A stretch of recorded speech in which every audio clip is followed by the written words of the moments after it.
yil yarim. Sababini qilsang ham ishing yurmayapti, qarzdan qutula olmayapsan, ishing oldiga ketmayapti. Birodar, jinday sabr qil.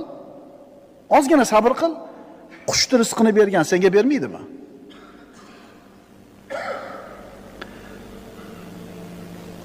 Osmonlarda Robbisi Alloh subhanahu va taolo qushni ham rizqini o'zi beradi, qurt-qumursqani ham rizqini beradi, suvdagi baliqlarning ham rizqini Alloh taolo o'zi beradi.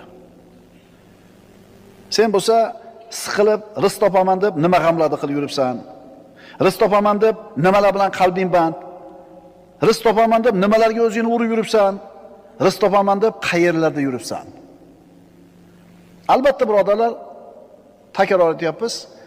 Rizq talabida mehnat qilishning o'zi ibodat. Mehnat shart. Ammo sen mana shu topayotgan rizqing haqingdagi tasavvuring to'g'ri bo'lsin. Rizq nimaligini yaxshilab tushunib ol, shuni aniqlab ol. Robbingning so'ziga quloq sol, payg'ambaringning so'ziga quloq sol. Birodar,